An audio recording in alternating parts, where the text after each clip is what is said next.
poète, né en 1141 de l'ère commune, mort en 1209 de l'ère commune, qui a vécu toute sa vie et qui est mort en Azerbaïdjan, mériterait à coup sûr d'être connu à un niveau absolument universel. Osez dire que Nézami est à placer au même rang qu'Homère et Virgile, Dante et Shakespeare, Goethe et Proust. C'est affirmer qu'il s'agit là non pas d'un poète, si j'ose dire, de complaisance, d'une sorte de curiosité locale, exotique, géographique, absolument pas. En Nézami, nous sommes face à une personnalité d'une envergure absolument gigantesque. Et d'ailleurs, on peut affirmer, sans exagération, que Nézami a joué dans la littérature islamique d'Orient, c'est-à-dire le monde islamique qui va à l'est du monde arabe jusqu'au Bangladesh, en fait. Toute cette partie-là du monde islamique a reconnu en Nézami le créateur de ces figures imaginatives les plus prégnantes. De même qu'en Occident, il y a des figures créées véritablement par des poètes ou des musiciens qui ont fini par acquérir une réalité plus dense dans notre esprit que bien des individus de chair et de sang. Je pense à des personnages comme Roméo et Juliette, ou comme Don Juan, ou comme Hamlet, ou comme Édipe, qui sont, malgré toutes les sources qu'on peut leur trouver, essentiellement le fruit de leur créateur, et qui ont acquis dans nos imaginaires une densité telle que nous leur consacrons des analyses, nous cherchons sans arrêt à les réinterpréter selon notre sensibilité, à travers une œuvre lyrique, à travers une œuvre dramatique, à travers la peinture. Nézami a véritablement joué ce rôle. Mais comment faire passer le message? Bien sûr, on peut invoquer l'importance du poète aux yeux de sa civilisation. Je croyais qu'il était vital pour nous, réunis autour de ce grand nom, de jeter des passerelles entre sa civilisation et son temps, et notre civilisation mondiale et notre temps. Pour que Nézami rejoigne Goethe et Dante et Mozart et Shakespeare au sommet de la créativité humaine telle qu'elle est conçue par une famille qui est celle des êtres humains, tout simplement. Alors, des 5 grands poèmes de Nézami qu'on a appelés les 5 trésors, Panch Ganch, avec une allusion voulue au nom de sa ville natale, qui signifie le trésor, Ganja. De ces 5 grands poèmes narratifs, j'ai voulu retenir les 5 à travers 3 conférences, parce qu'on n'épuise pas plus l'œuvre de Nézami en une seule conférence qu'on ne le ferait de Dante et Shakespeare en une seule conférence. On est obligé de se concentrer sur certains aspects. Le micro marche? Vous m'entendez bien? Alors, pour notre conférence inaugurale, pour notre première initiation au poète, nous allons prendre une figure que le poète a traitée, que tout le monde connaît ou croit connaître, qui est véritablement commun à toutes les civilisations. Je parle de la figure d'Alexandre le Grand. On dit, les historiens grecs l'affirment, Plutarque, Arien, que lorsqu'Alexandre s'est recueilli sur la tombe d'Achille à Troie, tout au début de sa grande expédition, il aurait dit « Bienheureux Achille, qui a eu un Homère pour chanter ses exploits. Et qui ai-je? Moi. » Et la réponse a été donnée 15 siècles plus tard, par Nézami, dans la langue de ceux qu'Alexandre affrontait, c'est-à-dire en langue perse. Et notamment dans cet Azerbaïdjan qui, au tournant du XIIe et XIIIe siècle, était un haut lieu de confluence de tous les plus grands courants culturels du Proche-Orient du temps. Si Nézami a choisi de consacrer sa dernière grande œuvre poétique à la figure d'Alexandre le Grand, c'était pour affirmer qu'en cette figure, véritablement, l'humanité entière pouvait se reconnaître, et c'est aussi un monument particulièrement extraordinaire de tout l'héritage grec classique recueilli par l'islam médiéval. Il est vrai que pour l'occidental, se pencher sur l'œuvre de Nézami et de voir ce monument épique à la gloire d'Alexandre le Grand qu'il a composé, c'est apprendre à regarder un héritage que les Ouest-Européens considèrent un peu exclusivement le leur, pour s'apercevoir qu'en fait, l'héritage classique grec a été ô combien médité, fructifié, élaboré par la civilisation islamique d'Orient. Donc, une première image double, la figure d'Alexandre le Grand antique, telle que sa monnaie a circulé à travers tout le Proche-Orient, où vous le voyez affublé d'une sorte de diadème pourvu de cornes de bélier. C'est pourquoi le Proche-Orient l'a appelé Al-Iskandar Vol-Qarnayn, c'est-à-dire Alexandre, celui au diadème à deux cornes. C'est ainsi que l'appellent mes amis, en particulier, mais pas seulement. Deux cornes, Alexandre, qui se voulait le fils du dieu égyptien solaire Amon-Ra, dont l'un des attributs sont les cornes du bélier. Ces pièces de monnaie ont circulé, et ici, autre moment culturel, nous avons le rang véritable de mes amis dans l'imaginaire de l'islam d'Orient. C'est une des plus anciennes représentations du poète que nous ayons. Elle date de 1486, soit quelques 2 siècles et demi après sa mort. Et il est représenté ici, dans les jardins du paradis. Tout autour de lui, les poètes qui se sont inspirés de son œuvre. Ici, agenouillé devant les ennemis qui l'accueillent avec bienveillance, nous retrouvons le premier ministre du royaume de Hérat, aujourd'hui en Afghanistan, un premier ministre du nom de Nava'i, qui était un très grand poète en langue turque et qui a voulu faire passer en turc l'essentiel de ce que Nizami avait composé en persan. Et comme il fait ça en turc, il rêve qu'il se retrouve dans les jardins du paradis, accueilli par les grands poètes persans du passé, au milieu desquels se trouve Nizami, pour dire au ministre Nava'i « Je t'accueille dans mon paradis, ta nouvelle langue est désormais digne de paraître aux cieux à côté de la mienne. » Le ministre se cache les mains dans les longues manches de son caftan en signe de profond respect. Il est introduit auprès de Nizami par son directeur spirituel et un des plus grands poètes persans alors vivants, Jami, également de la ville de Hérat, qui était non seulement un grand poète et philosophe, mais également le clerc le plus haut en dignité de, disons, l'église sunnite, et je dis bien sunnite, du royaume de Hérat.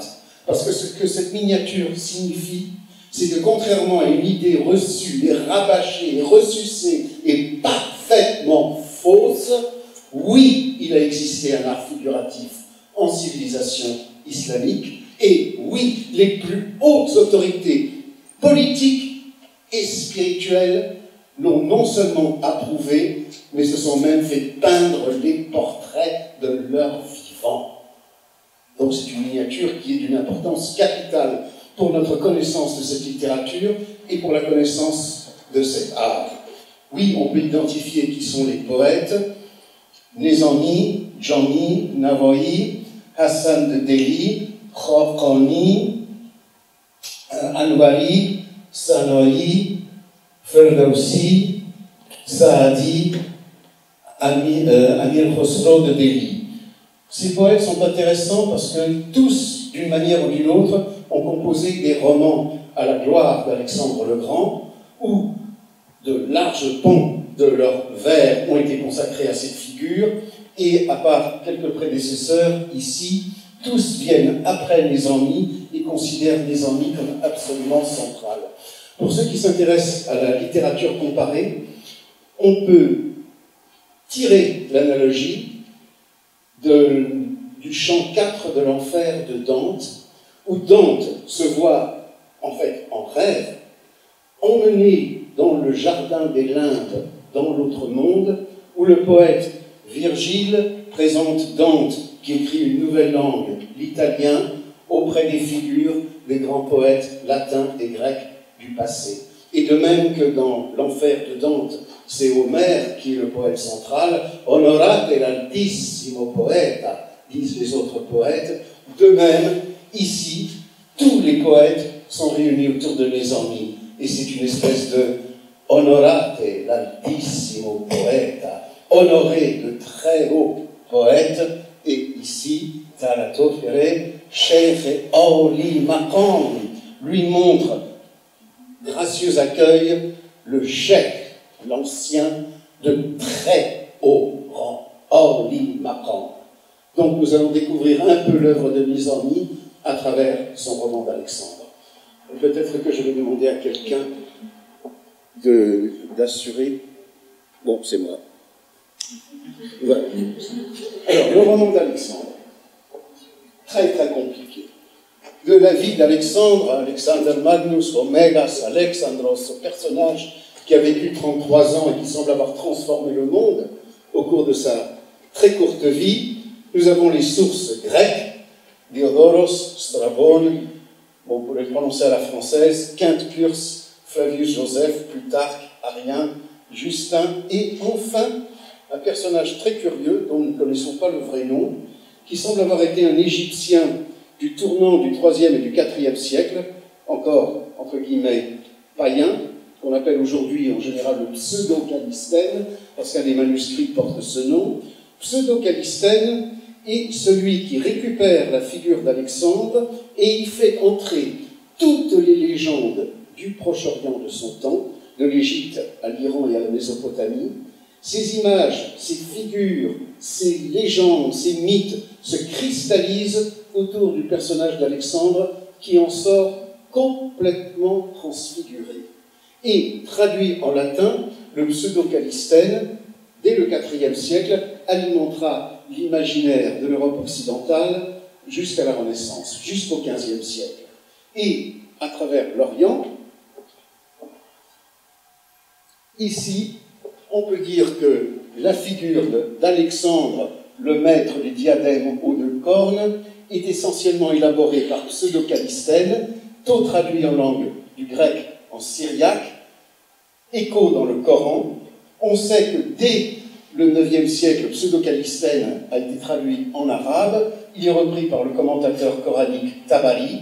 Ferdowsi, dans son épopée, le livre des rois, au début du XIe siècle, incorpore la légende d'Alexandre dans sa geste de tous les rois du passé, et Nézami, le poète central, en fait sa Sekandar Norma, son livre d'Alexandre, qui est l'œuvre maîtresse consacrée à la légende d'Alexandre le Grand dans la littérature universelle. Et puis, à partir de Nézami, vous aurez d'autres poètes, en persan Amir Khosrow de Delhi, en Inde, au début du XIVe, Jami dans l'actuel Afghanistan, à la fin du XVe, et en Turquie ottomane, Ahmedi, vers 1400, et en Afghanistan toujours, mais en langue turque, Nawawi, au XVe siècle. Et là, je n'ai retenu que les poèmes les plus importants tissés autour de cette extraordinaire figure. Donc là, pour avoir une idée du monde où nous allons circuler, voici l'empire achéménide du VIe et du début du Ve siècle avant Jésus-Christ. Ce qu'on voit, c'est que c'est déjà le premier empire universel. C'est une idée dont nous avons encore du mal à saisir toute l'extraordinaire importance. Jusqu'à l'établissement de l'empire perse achéménide en 539 avant Jésus-Christ, les communautés mondiales se recroquevillaient sur leur identité. Les Grecs considéraient que tous les autres étaient des barbares, les Juifs considéraient que tous les autres étaient des goyim, et les Hindous que tous les autres étaient des mlecchas, c'est-à-dire des impurs, et c'est ainsi que l'humanité fonctionnait. Nous sommes les vrais, notre Dieu, ce n'est pas que votre Dieu n'existe pas, mais votre Dieu est meilleur que votre Dieu, et nous sommes la communauté supérieure. Soit nous pouvons vous conquérir, soit nous subissons votre domination, mais quoi qu'il en soit, nous sommes différents. L'Empire perse va, pour la première fois, en réunissant le monde depuis les frontières de l'Inde jusqu'à la Méditerranée, brasser les peuples, et on voit même les Juifs, inclus dans cet immense empire, commencer à produire à travers leurs paroles prophétiques cette idée que notre Dieu est un Dieu universel, que le destin de l'humanité, c'est d'être réunis en une seule communauté, c'est une seule famille. Et c'est vrai que ça a été le grand apport de la civilisation perse à la civilisation mondiale, l'idée de l'écumène.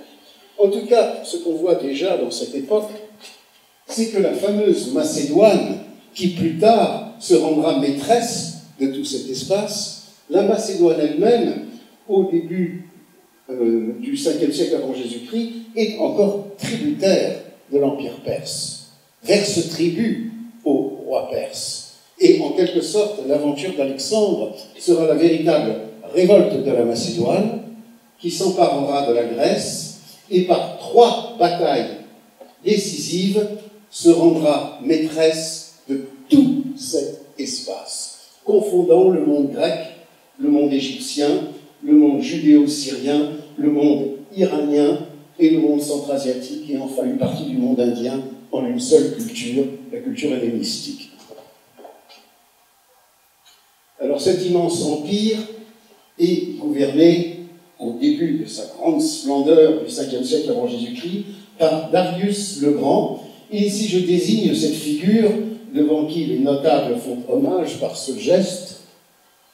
C'est parce que pour Nézami, comme pour les autres penseurs de son temps, Alexandre le Grand serait le fils secret de Darius le Grand. Le fils secret. Darius aurait épousé une princesse macédonienne, il l'aurait répudiée, elle aurait été renvoyée dans son foyer, le roi Philippe, son père, de honte, l'aurait cachée dans son palais, et quand elle mit un enfant au monde, qu'il appela Alexandre, le roi Philippe fit passer cet enfant pour son propre fils, alors qu'il était en réalité le fils secret de Darius le Grand. Nous allons voir les origines de cette légende, mais c'est une manière pour le monde de langue perse médiévale de récupérer Alexandre et d'expliquer qu'après tout, Alexandre est un demi-perse, il est le demi-frère de Darius le Mineur, avec télescopage chronologique, et que donc, en fait, en se rendant maître de l'Empire perse, il ne fait que récupérer son bien comme frère aîné. Ici, cette capitale fastueuse de l'Empire perse, Persépolis, avec son art d'aspect assyro-babylonien, les taureaux ailés, où là, une vue d'ensemble de Persépolis, les différents peuples de Persépolis, tant les Perses proprement dit que les Mèdes, chacun avec son chapeau particulier, où là, les tributaires venus de l'actuel Afghanistan, la Bactriane, avec un chameau à 2 bosses caractéristique, le genre de trésors accumulés dans les chambres fortes du palais de Persépolis, or et lapis-lazuli, comme ce bijou, et là, trouvaille merveilleuse, faite en 1885 dans les sables du fleuve Amou Daria, qui sépare aujourd'hui l'Afghanistan de l'Ouzbékistan. Des caravaniers ont trouvé cet objet qui brillait dans le sol, un tout petit bijou représentant le roi sur son char. Il est prodigieux de pouvoir comparer ce char achéménide, aujourd'hui conservé au British Museum, avec celui-ci. C'est la grande représentation de la victoire d'Alexandre le Grand sur Darius le Mineur, Darius empereur de Perse, qui, dans la terreur, fait tourner son char et fuit devant l'avancée inexorable d'Alexandre le Grand. C'est la mosaïque qui se trouve aujourd'hui à Pompéi, faite d'après une fresque originale qui a disparu. Le détail, Alexandre le Conquérant, avec la tête de la Méduse, ici, sur le plastron de sa cuirasse, pour terrifier l'ennemi, le pétrifier. Et là, Darius en fuite. Et puis, ici, 2 personnages que nous allons voir ressurgir dans le roman de Nézami, deux officiers, ou plutôt deux gouverneurs de province de Darius, qui s'appellent dans l'original Nabarzanès et Bessus, les grands satrapes d'Ecbatane et de Bactriane, Iran du Nord et Afghanistan du Nord actuel, qui considéreront que Darius est un lâche, un traître, incapable de défendre l'Empire, et qui vont l'assassiner pour essayer de mener la résistance face à Alexandre depuis les provinces orientales de l'Empire. La victoire d'Alexandre, immortalisée par des sculpteurs au service d'un roi phénicien qui a voulu que son tombeau fût orné de ces figures d'Alexandre conquérant. Et vous le voyez ici, Alexandre, figuré par un autre attribut que nous allons retrouver à travers toute sa légende, la coiffe d'une dépouille de lion, signifiant qu'il est le descendant d'Héraclès. Transfiguration à travers tous les mythes pour la Renaissance européenne, pour Albrecht Altdorfer, peignant en 1529 la victoire d'Alexandre sur Darius, c'est la victoire du soleil sur la lune, et c'est aussi une allégorie de la victoire espérée du Saint-Empire romain germanique sur les Turcs ottomans. Actualisation de l'histoire avec Darius sur son char, représenté en despote, suivi des janissaires caractéristiques de l'Empire ottoman. C'est pourquoi il s'agit d'une victoire du soleil, christianisme, sur la lune, le croissant associé bien sûr à l'islam. Le détail cette fois d'Alexandre, empereur chevalier du début du XVIe siècle, Alexander Magnus. De même, dans la poésie de Nézami, nous retrouvons ces mêmes batailles entre Alexandre et Darius, rendues dans le costume du temps, rendues selon la vision culturelle du temps, la victoire prodigieuse des soldats d'Alexandre, représentés armurés à la manière proche-orientale, sur leurs ennemis, armurés de même façon. C'est une peinture de l'extrême fin du XVe siècle, due au très très grand peintre Behzad de Hérat, illustrateur hors pair des romans de Nézami. Vous voyez le détail. Il est faux de croire que ces peintures du XVe et du XVIe siècle du monde proche-oriental sont dépourvues d'expression autre que l'éclat de la couleur. Quand on regarde de près, on a aussi mal quand on reçoit une flèche que dans une peinture européenne de la même époque. Et là, dans ces peintures du début du XVIe siècle, qui représentent ici une illustration directe du roman de Nézami, ici une illustration de l'adaptation faite en langue turque par Navoï de Hérat du roman de Nézami. C'est la victoire d'Alexandre sur Darius. En même temps est représentée la victoire des Séfévides chiites iraniens sur leurs ennemis ouzbeks sunnites lors des guerres de religion qui ont déchiré le monde islamique au début du XVIe siècle pour la possession de l'oasis de Hérat.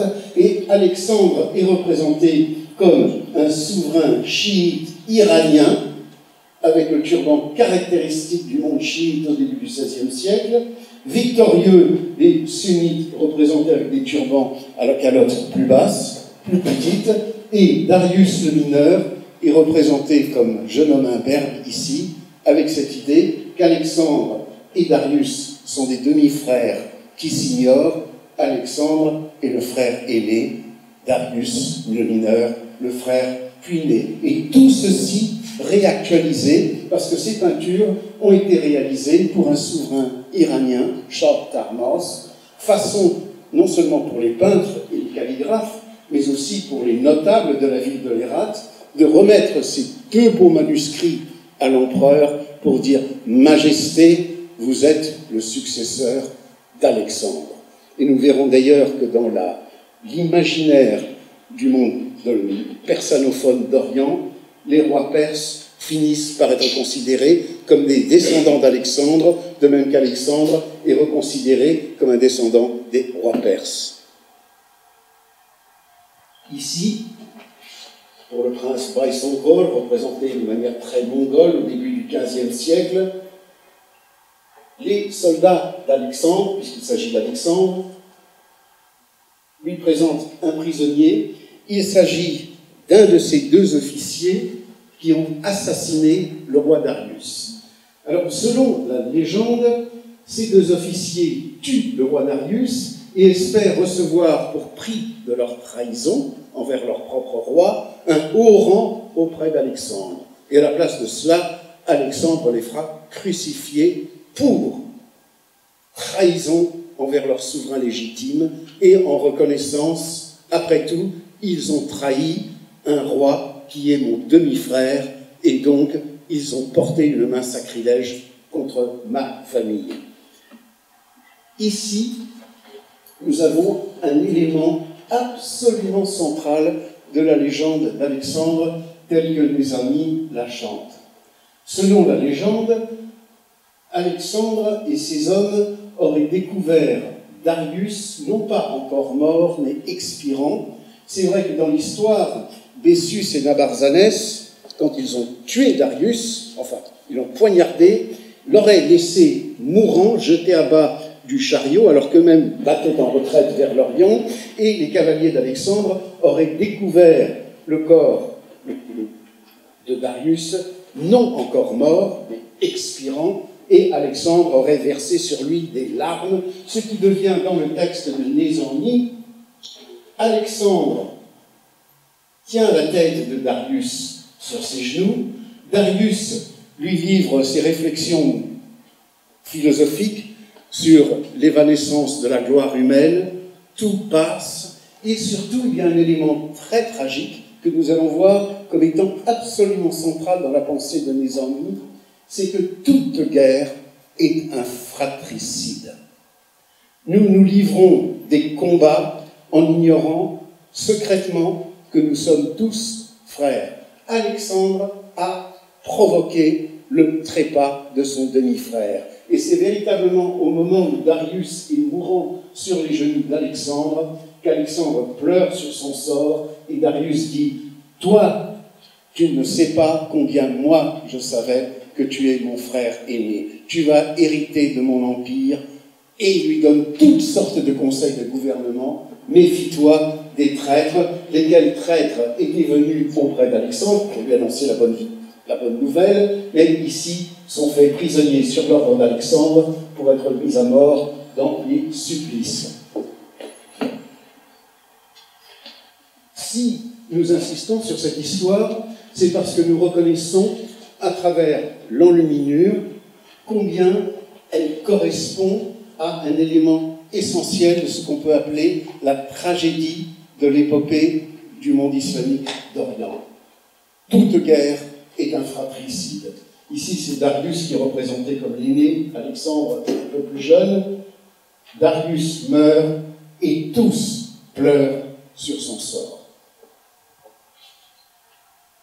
Là, autre style pour illustrer la variété extraordinaire des illustrations que l'œuvre de Nézanni a inspiré, celle-ci faite en Inde pour un empereur indien, l'empereur Akbar, à l'extrême fin du XVIe siècle.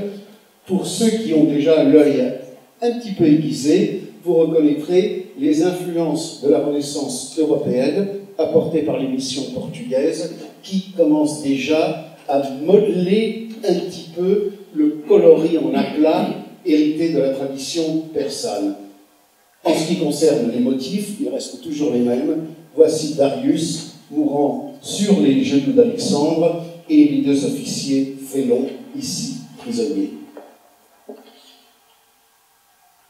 Or, quand j'ai parlé de cette tragédie, rappelons que dans l'œuvre du grand prédécesseur épique de Nézanni, je veux parler du poète Ferdowsi, qui a achevé sa grande geste des rois à Ghazni, aujourd'hui en Afghanistan, en 10 de l'ère commune.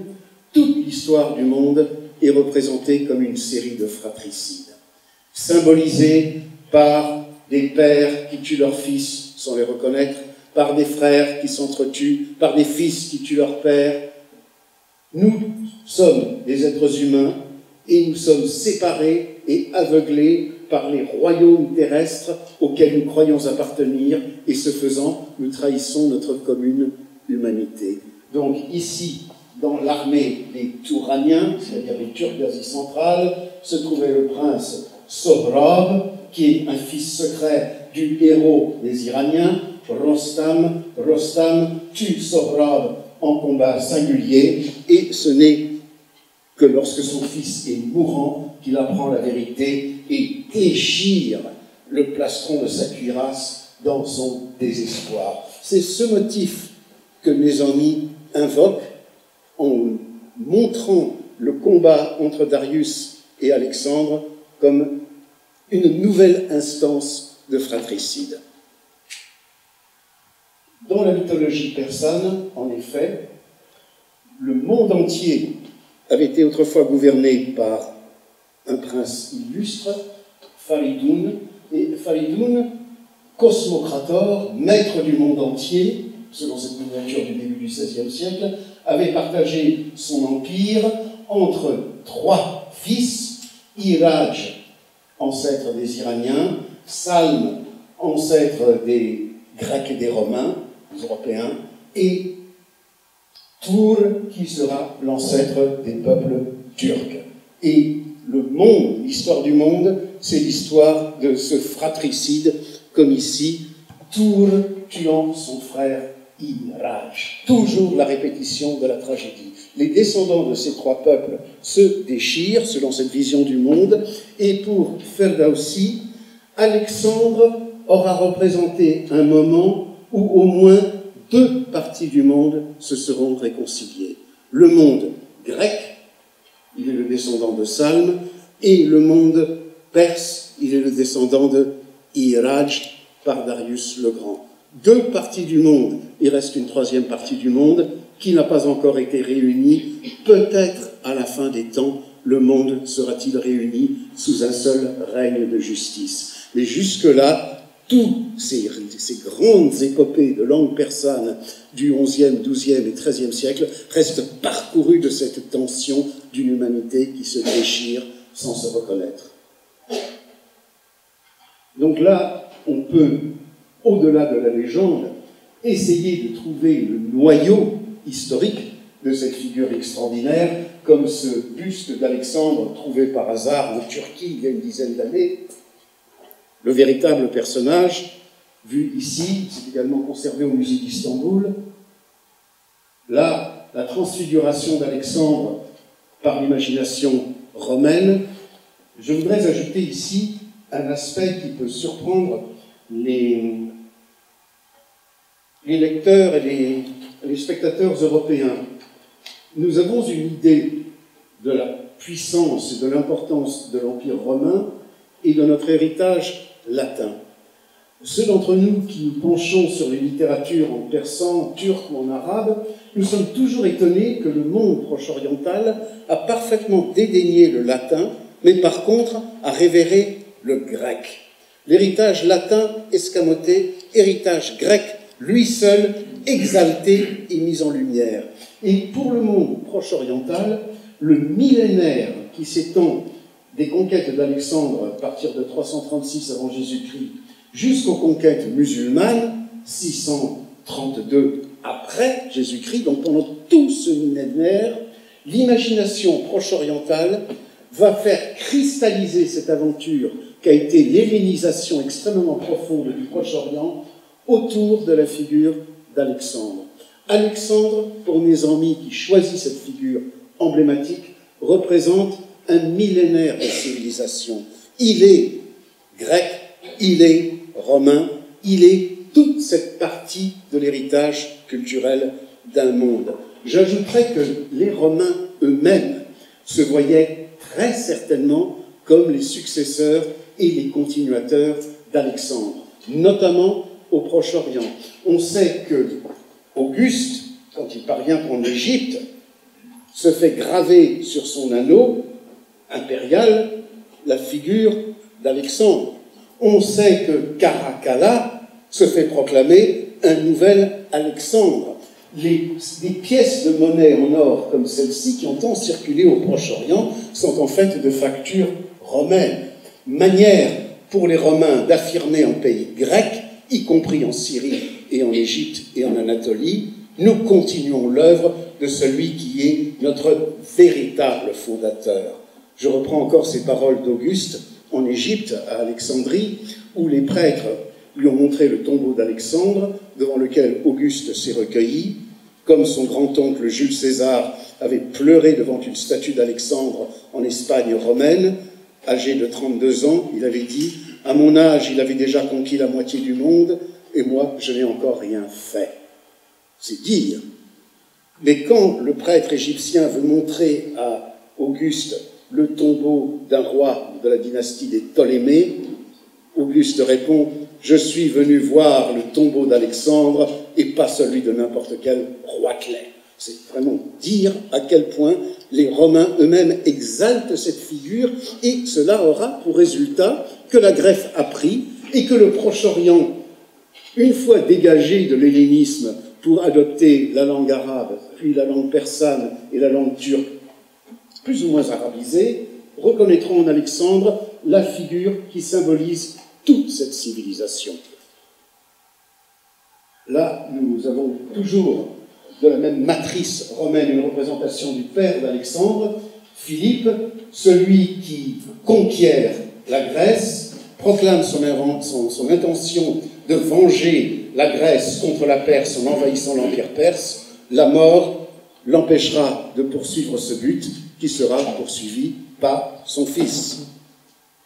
Et là, d'une part, un portrait plus authentique de Philippe de Macédoine, personnage qui apparaît dans le roman de Nézannie, et puis la mère d'Alexandre, absolument centrale dans le roman de Nézannie, la belle Olympias, qui, selon les traditions grecques, était une véritable sorcière qui manipulait des serpents et qui, la nuit de la conception d'Alexandre, couché dans son lit, aurait vu une immense figure de serpent se dresser devant elle, la foudre tomber sur le temple de Diane, et puis, comme si ce serpent scellait sur son ventre la marque d'un lion. C'est Plutarque qui rapporte cette vision extraordinaire que Philippe aurait entrevue à travers un entrebâillement de la porte pour signifier dans la tradition Alexandre n'est pas le fils du mortel Philippe, il est véritablement le fils d'un dieu. Mais lequel? Cette très intéressante fresque découverte il y a 20 ans dans la patrie d'Alexandre, à Vergina, dans le nord-est de la Grèce, est intéressante parce qu'elle montre, sous forme mythologique, et Alexandre, qui apparaît ici, non, Alexandre est ici, sous les traits de Mercure ou Hermès, ici le dieu Pluton des enfers, qui emmène Proserpine, son épouse, le diable a pris femme. Et c'est véritablement Olympias, Philippe barbu, Alexandre rasé. Où là, le visage d'Alexandre, tel qu'il aimait surtout se faire représenter par son grand sculpteur Lysippe, ça c'est le buste du Louvre, qui est une bonne copie romaine d'un original de Lysippe, ou Lysippos.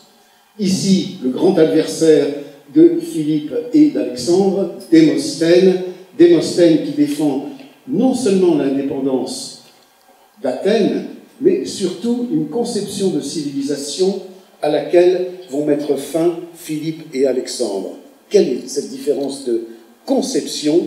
Pour Démosthène, la cité-État démocratique, pour les nantis bien sûr, la polis, P-O-L-I-S, c'est l'idéal de la civilisation humaine.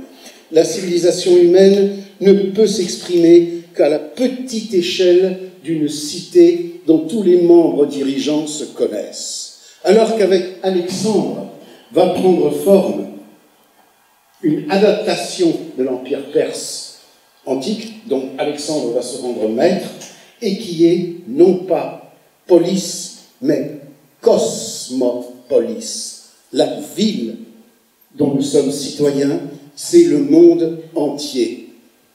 Et Démosthène s'empoisonnera devant la ruine de l'indépendance athénienne face à la mainmise des Macédoniens.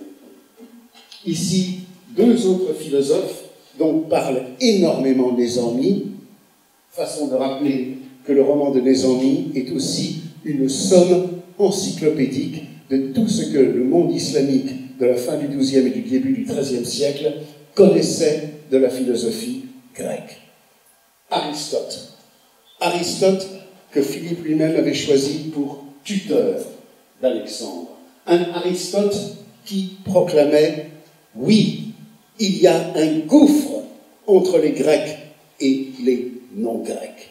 Les Grecs détiennent la civilisation, les autres peuples sont des barbares, parce qu'ils parlent un baragouin que personne ne comprend. Ils sont bons pour être vaincus et asservis. » Et Alexandre, dans sa cosmopolis, va rompre avec la leçon d'Aristote pour affirmer, en prenant les grands dignitaires perses et centra-asiatiques comme égaux partenaires de son empire, ce n'est plus la polis, c'est la cosmopolis. Et dans l'oikoumène, dans le monde, tous les êtres humains sont frères. Cette idée est associée au philosophe Diogène, qui est véritablement une des premières figures intellectuelles de ce nouveau monde de langue grecque qui apparaît dans le sillage de l'empire d'Alexandre, où, devant la perte de liberté politique locale, les meilleurs penseurs se projettent dans l'idée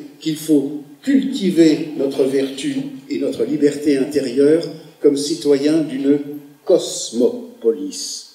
Alors, c'est ici qu'on vient devant une légende extraordinairement prégnante, dont nous allons voir la version chez Nézami, parce que les propos de notre causerie aujourd'hui, c'est non pas d'insister sur l'idée que Nézami soit un poète exotique, médiéval, lointain, proche-oriental, incompréhensible, pittoresque, non pas, mais pour souligner au contraire la convergence des grands mythes fondateurs, tant chez ce suprême poète de sa civilisation et certains aspects que nous croyons appartenir à notre civilisation. Et je prends surtout cet exemple primordial. Selon les historiens grecs, Alexandre, avant de partir vers la conquête de l'Asie, soumettant les différentes cités grecques révoltées à son obédience, serait entré dans Corinthe. Et à Corinthe, on voit ici, à l'arrière-plan, on lui aurait dit « Majesté, vous savez, il y a ici un personnage extrêmement étrange, Diogène. Les gens le prennent pour un fou, mais pour un aimable fou, ce Diogène a renoncé à toute richesse. Diogène ne possède rien.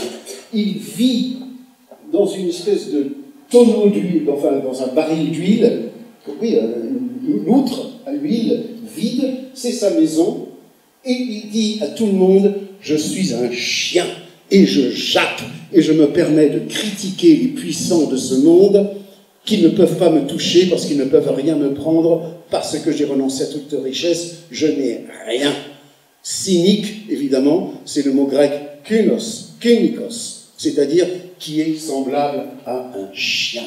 Je jappe et je mords. On dit aussi de Diogène qu'il parcourait les rues de Corinthe à midi avec une lanterne allumée. On lui demandait pourquoi. Il disait « Je cherche un véritable être humain ». Quand Alexandre arrive à Corinthe, ses officiers lui disent « Vous savez, Majesté, il y a un personnage très étrange ici, Diogène. » Et il lui raconte. Alexandre dit « Attendez un peu, je vais lui poser une question. » Alexandre arrive à cheval devant Diogène et lui dit « Diogène, je suis Alexandre de Macédoine. Que puis-je faire pour toi ?» Et Diogène répond « Ôte-toi de mon soleil. » Les officiers s'attendent à ce qu'Alexandre le mette à mort dans des tourments épouvantables, et à la place, Alexandre répond « Si je n'étais Alexandre, je voudrais être Diogène. » Ce qui signifie que dans le nouveau monde que crée Alexandre, la cosmopolis, dont il faut bien dire que c'est un despotisme militaire, dont les Romains hériteront et qu'ils prolongeront ô combien, et que les puissances musulmanes médiévales continueront elles aussi, ce sont des despotismes militaires. Dans ces despotismes, le seul personnage libre, celui qui peut tenser le pouvoir, dire aux puissants ce que tu fais de mal, le critiquer, c'est celui qui a renoncé à toute richesse. Et ce qu'on va voir en civilisation musulmane, et très notamment dans le roman de Nézami, c'est la transfiguration de la figure de Diogène, qui devient le maître soufi, le mystique musulman, qui a renoncé à toute richesse, et Alexandre lui-même doit l'écouter. Dans ces civilisations antiques et médiévales, le personnage du cynique à l'époque antique ou du soufi à l'époque médiévale signifie l'être libre dans une société despotique qui, par son renoncement total, peut devenir le porte-parole de toute la société auprès du maître politique, dont la pression sociale l'oblige à respecter et à écouter le sage. C'est une sorte de contre-pouvoir, et c'est un élément essentiel de ce que Nézami va mettre en scène. Donc là, toujours à la poursuite du véritable Alexandre, quand nous voyons ces 3 pièces de monnaie qu'il faisait émettre de son vivant, et celles-ci ont été frappées par ses successeurs, nous avons vu Alexandre avec le diadème aux 2 cornes, associé à l'Égypte, il est le maître de l'Afrique. Bien sûr qu'ici, Alexandre avec la dépouille d'éléphant est le maître de l'Asie, le conquérant de l'Inde. Et ici, Alexandre avec la dépouille de lion, le lion de Némée, et le descendant, comme l'affirmait, d'Héraclès. Europe, Afrique, Asie, le maître des 3 parties du monde. Donc nous allons suivre d'abord ces pérégrinations conquérantes dans la partie occidentale de ce qui était l'Empire perse s'écroulant. Sa stratégie évidente, c'est d'occuper tout le littoral pour priver l'Empire perse de toute possibilité de riposte maritime contre la Grèce.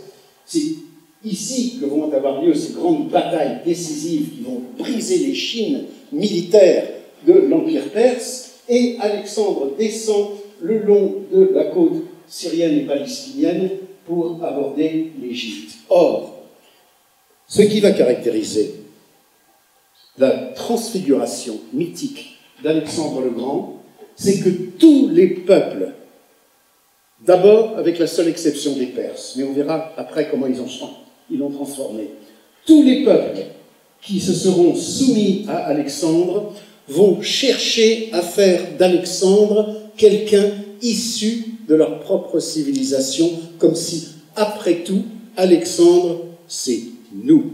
Il est plus égyptien ou juif qu'il n'est grec. Une légende qui a eu une vie prodigieusement fertile dans l'imaginaire, c'est qu'Alexandre, descendant le long de la côte syrienne, puis palestinienne, aurait fait, si j'ose dire, un pas de côté, se serait rendu à Jérusalem et, selon l'historien juif de langue grecque du 1er siècle de notre ère, Flavius Joseph, aurait adoré le vrai Dieu dans son temple. Façon pour les Juifs de dire qu'Alexandre, c'est nous. Il a reconnu notre Dieu. En civilisation islamique, cette légende va connaître une floraison extraordinaire. Regardez, Nézami nous affirme qu'Alexandre se serait même rendu à la Mecque, selon cette miniature de la fin du XVIe siècle, mais qui reprend le texte.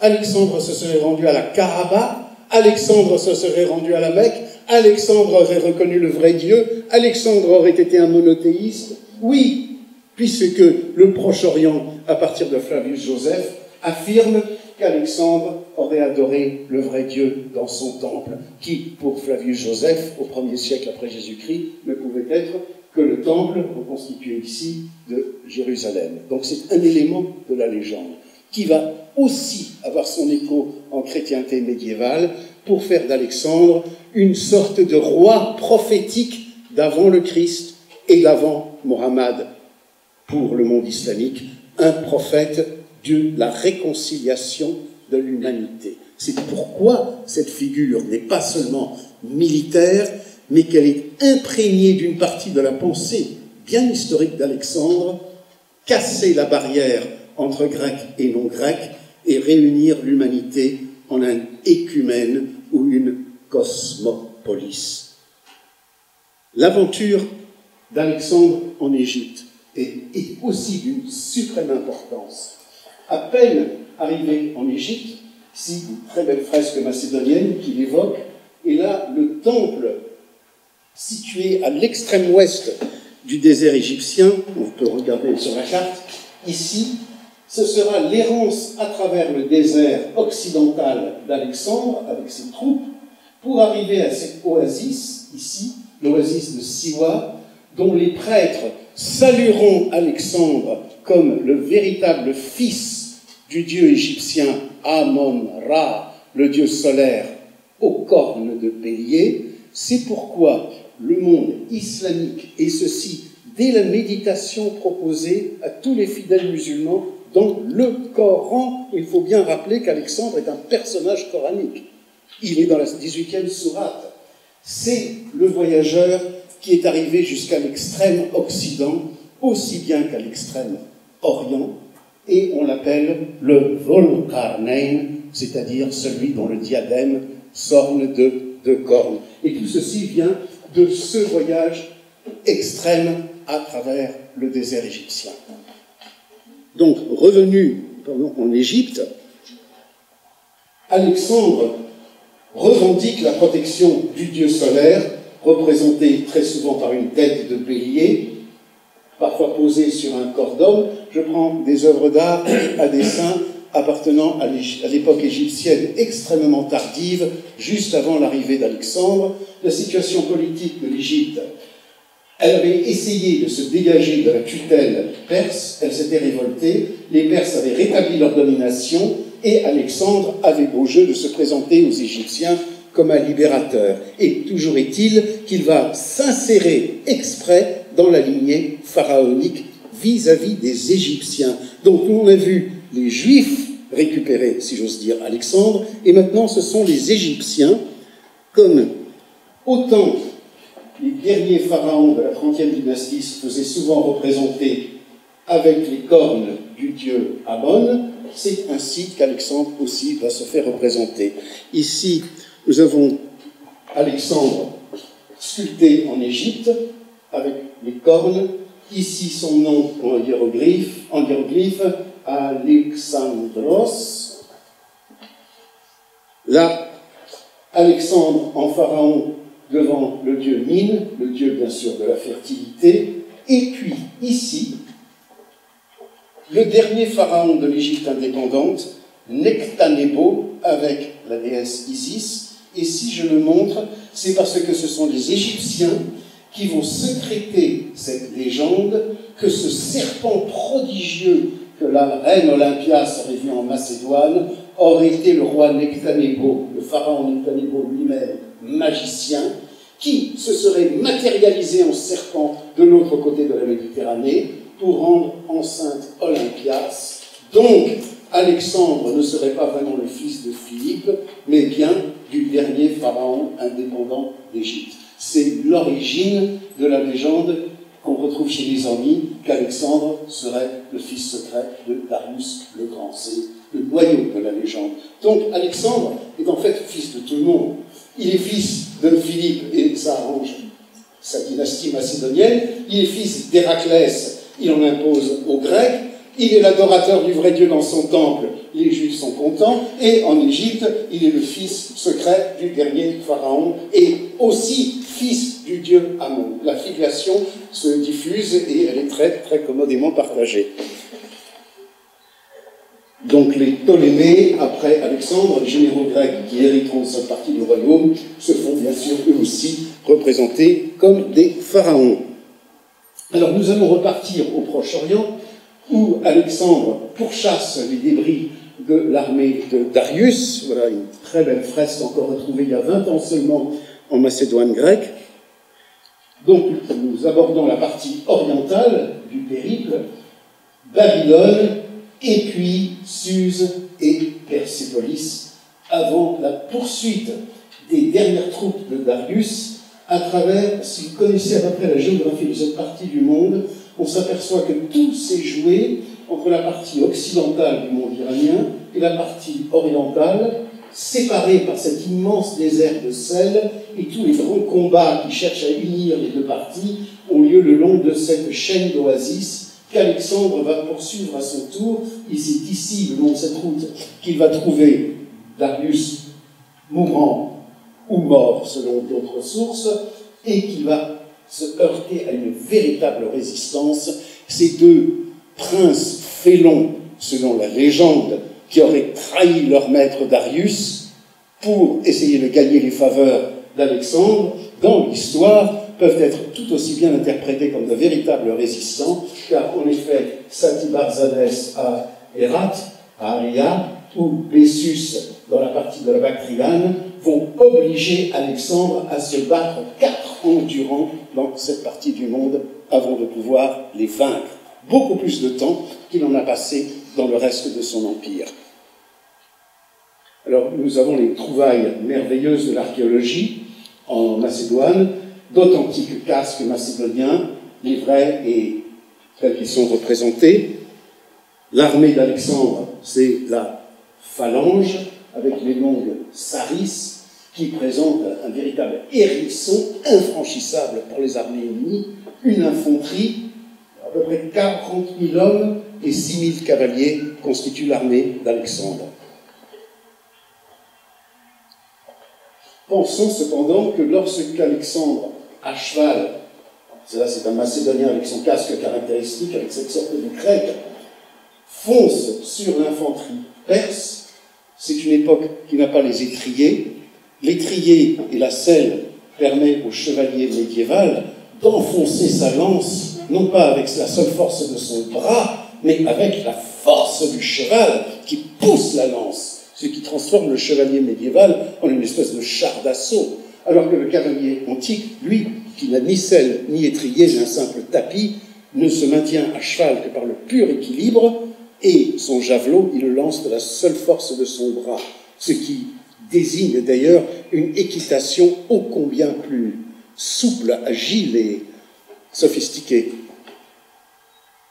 L'armée perse, celle qui sera défaite, ici représentée à Suse, l'entrée d'Alexandre à Babylone, dont le portail survit, peut-être Dieu merci, aujourd'hui au musée de Berlin. Que serait devenu ce portail s'il était resté en Irak?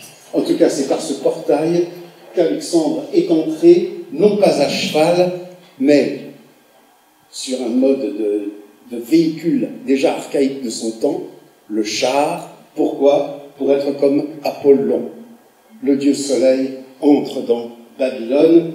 Ici, c'est une monnaie représentant Alexandre et Apollon à la fois, émise du temps de son père, Philippe.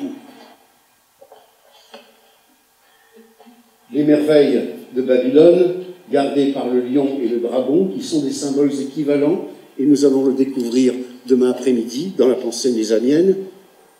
Ici, Suse, l'Iran a repris l'art babylonien de la dernière période, les fameux sphinx affrontés de Suse, Ahura Mazda au lieu des sphinx au-dessus des sphinx affrontés, le dieu solaire du monde perse.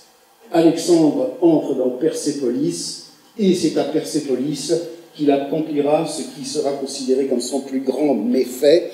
Apparemment, au cours d'une beuverie, avec ses officiers, une courtisane très aimée de beaucoup de ses officiers, Thaïs, aurait dit, n'est-ce pas une honte, que la capitale de ces rois perses qui autrefois ont incendié Athènes reste debout, et elle aurait elle-même saisi une torche pour la lancer contre les poteaux de cèdre du palais. Alexandre et les officiers ont suivi et ont incendié ce qui avait été la grande capitale de l'Empire perse achéménide. Et c'est pourquoi, contrairement à tous les autres peuples du Proche-Orient, on a déjà parlé des Égyptiens et des Juifs, on pourra parler encore des Babyloniens, nous y viendrons. Les Perses ont été les seuls à considérer Alexandre comme une incarnation du mensonge, Dorouch, Drour en néo-persan. Il est le représentant du dieu du mal face au dieu du bien. Il a détruit Persépolis, il a fait brûler les livres sacrés qui étaient entreposés à Persépolis. Les Perses qui ressusciteront leur empire contre les puissances grecques, puis contre les Romains, jusqu'à l'époque musulmane, affirmeront, contrairement à tous les autres peuples de la région, nous combattons l'œuvre d'Alexandre. Alexandre représente le mal absolu, c'est lui qui a détruit Persépolis. Le problème pour la civilisation iranienne, c'est qu'elle va devenir musulmane. Or, Alexandre est dans le Coran. Or, Alexandre est sacralisé dans le Coran et il est devenu impossible pour le monde iranien islamisé de continuer de faire d'Alexandre le méchant suprême de l'histoire mondiale. On va voir cette métamorphose. Poursuivons avec Alexandre contre les généraux de la partie orientale de l'Empire qui se défendent à Hérat et à Balkh, c'est-à-dire en Afghanistan actuel. Les Macédoniens, là, se heurtent à une véritable résistance. Et Alexandre, donc, va parcourir toute cette région en se heurtant à des paysages comme celui-ci. Bessus et Satibarzanès, revoyons-les, et laissez-moi simplement vous raconter que quand les Macédoniens entrent dans Hérat, la première ville d'Afghanistan occidental, Satibarzanès, héros du peuple des Arias, c'est-à-dire Hérat, se porte, lance sous le bras contre le général macédonien Erigius, et comme un choc de chevaliers, les deux cavaliers s'entrecroisent, et Erigius, le Macédonien, arrive à enfoncer sa lance dans la bouche de Satibarzanès, et Satibarzanès, se sentant blessé à mort, de son autre main, tire sur la lance du Macédonien et continue de se l'enfoncer dans la gorge pour que sa propre lance puisse atteindre le Macédonien et au moins le blesser avant qu'il ne tombe mort. Et ce sont les historiens antiques qui nous racontent ce haut fait d'armes. Alexandre va poursuivre jusqu'à Kaboul, remonter à travers les montagnes, jusque dans les grandes villes de l'actuel nord afghan, où il sera vainqueur enfin de Bessus et le fera crucifier pour bien signifier « Je suis le successeur de Darius et je venge sa mort sur le traître qui l'a mis à mort, lui ». Ici, simplement pour illustrer combien la légende et la trace d'Alexandre se diffusent. Ici, c'est une sculpture faite dans l'actuel Liban.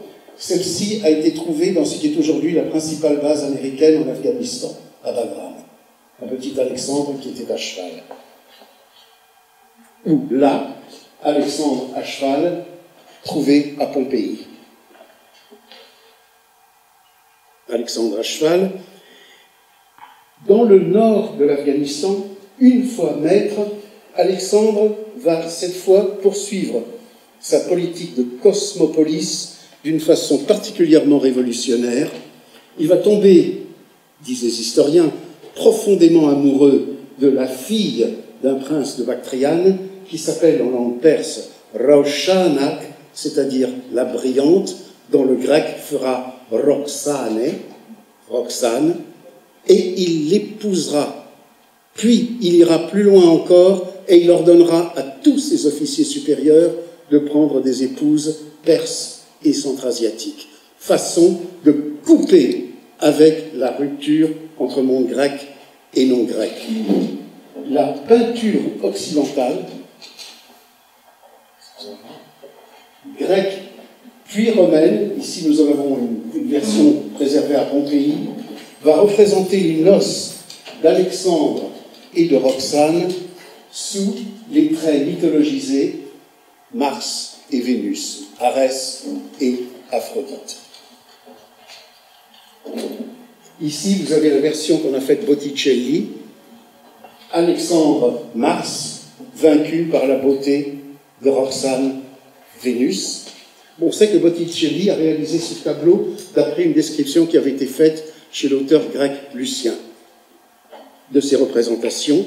Et là, Toujours la mythologie européenne, la mère de Darius, son épouse et sa fille s'agenouillent et implorent la clémence d'Alexandre, et l'Alexandre de l'histoire a épousé non seulement la princesse Roxane, mais en plus la princesse Statira, la fille de Darius, ce qui est stylisé dans le roman de Nézami comme étant un seul mariage, Alexandre et la fille de Darius confondus avec Roxane.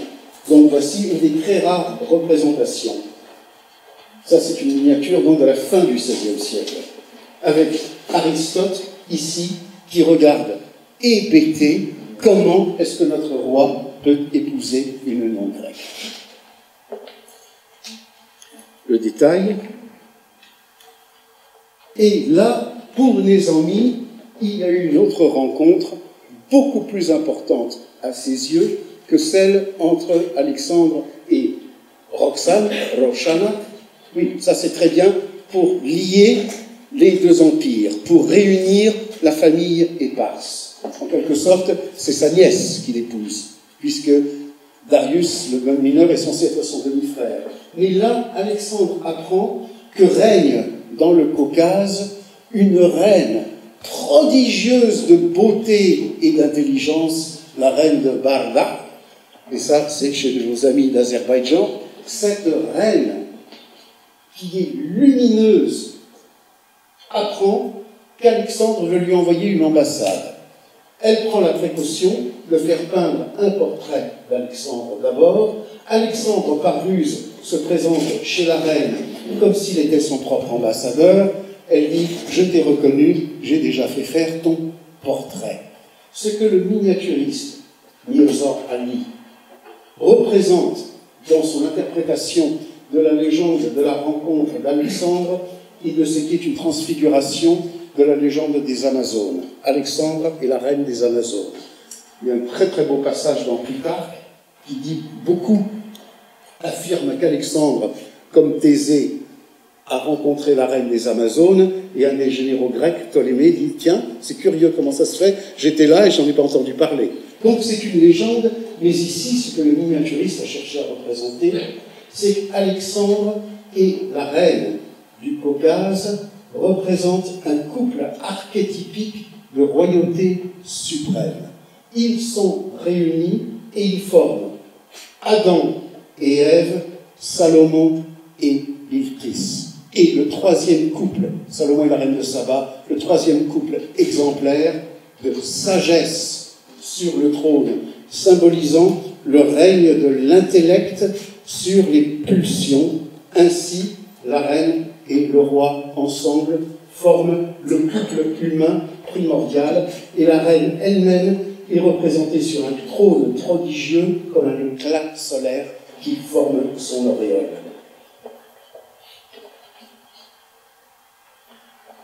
Toujours le subtil mélange de l'héritage d'Alexandre et des civilisations qui lui ont succédé. Nous avons ici une vue aérienne de la ville de Hérat en Afghanistan telle qu'elle était avant 1978. Croyez-moi, ça ne ressemble pas à ça aujourd'hui. Toujours est-il qu'on voit la grande mosquée construite à l'emplacement exact de ce que les chroniqueurs de Hérat médiéval eux-mêmes disaient « Salib et Moraba », c'est-à-dire la croix carrée. La ville continuait à perpétuer le plan en damier que l'architecte d'Alexandre a donné à la ville et qui est le plan grec d'une ville, en damier, exact, comme ça. Alexandre a rebâti Hérat et l'a appelé Alexandria Aria, Alexandrie arienne. C'est une de ces nombreuses Alexandries. Le monde que parcourt Alexandre n'est pas le nôtre. Il est celui-ci, la transcription d'un géographe grec, Ératosthène, qui, dans son imaginaire, est entouré par un océan. C'est simplement le fleuve océan qui entoure le monde. Alexandre se perçoit comme, après ses voyages ici, comme suivant une seule chaîne de montagnes. Il est absolument persuadé que le mont Caucase, dont il voit le contrefort ici, se poursuit en fait jusqu'à l'Himalaya, comme s'il ne s'agissait que d'une seule chaîne de montagnes. C'est pourquoi, si vous avez entendu parler de ces montagnes afghanes qu'on appelle Hindu Kush, en fait c'est une déformation du grec Indikos Kaukasos, c'est-à-dire le Caucase indien, nom donné par les géographes et les militaires d'Alexandre. Quand Nézami, lui, fait son roman, il imagine ce monde sous cet aspect, d'après une carte de la fin du XIIe siècle, qui est exactement contemporaine du temps de Nézami, elle est du géographe arabe al-Idrissi. Je la rétablis comme ça pour que vous la compreniez mieux. On voit donc une sorte d'Afrique arrondie. Ici, le fleuve océan, voici l'Europe, voici le Proche-Orient, jusqu'à l'Inde et le Sri Lanka, et la Chine, ça commence à devenir extrêmement vague. Les aventures d'Alexandre sont celles qui vont devenir mêlées, celles d'Ulysse dans l'œuvre de Nézami. Pourquoi? Parce qu'Alexandre est perçu comme ayant une fois atteint l'extrémité du monde avec l'Inde, il sera sur le pourtour océanique et il pourra ensuite explorer ces montagnes magiques qui sont le lieu, par exemple, dans les Mille et une nuits, de toutes les aventures. Ça se passe dans ces montagnes dont le nom en arabe et en persan médiéval est Qaf, c'est-à-dire la transcription de la prononciation byzantine de Caucase, Kafkassos. C'est le Caucase, cette fois magnifié comme s'il était la chaîne de montagnes qui entoure l'écumène entier. Quand Alexandre va parvenir aux abords de l'Inde, son esprit et celui de ses hommes est hanté par le mythe que Dionysos, dieu du vin, serait venu de l'Inde, et que donc Alexandre prend la succession de Dionysos aussi. En Inde, effectivement, les Grecs vont vouloir identifier le dieu Shiva avec Dionysos. Ici, dans les représentations faites du roman de Nézami, on voit Alexandre, en guerrier de son temps, ici dans une armure du début du XVIe siècle, vaincre les Indiens qui sont représentés pour la plupart comme étant extrêmement sombres d'aspect, et la poésie Nézami en particulier joue sans arrêt sur le combat du jour et de la nuit, qui est comme un combat entre des peuples grecs et turcs et des Indiens. Mais ça revient sans arrêt, comme métaphore. Là, nous touchons des aspects beaucoup plus profonds. Nézami nous dit qu'Alexandre, en Inde, représenté ici pour un empereur moghol, Akbar, c'est son exemplaire somptueux des œuvres de Nézami, fait à la fin du XVIe siècle. Ici, on voit Alexandre vêtu comme un empereur moghol, ce qui signifie que les empereurs moghols, se prétendant descendants des anciens rois perses, comme Alexandre était censé être le véritable fils de Darius le Grand, les grands Moghols sont aussi descendants d'Alexandre le Grand. Donc c'est à eux que revient le droit, celui de régner sur le monde entier. Cependant, quand Alexandre arrive en Inde, il aperçoit le culte des idoles, comme si les Grecs n'en avaient pas. Mais pour Nézami, c'est l'Inde qui, par définition, représente le pays où l'on représente la divinité sous une forme sculptée. Et le persan de Nézami emploie ce mot pour idole, Bouddha, c'est-à-dire Bouddha, le Bouddha. Dans la langue de Nézami, comme de tous les poètes de son temps, c'est le souvenir du monde de langue perse orientale, le Bouddha et les sculptures bouddhiques étaient les plus belles représentations possibles de la divinité. Et donc, une femme particulièrement belle peut également être appelée ô idole bouddhique, Bouddha. Or, ici, Alexandre arrive dans une ville où le peintre de la fin du XVIe siècle représente Krishna. Krishna, dans ce cas, parce que le bouddhisme a disparu de l'Inde. Alexandre, lui, a rencontré le bouddhisme. Mais là, il rencontre dans cette peinture, pour le grand Moghol Akbar, la statue de Krishna.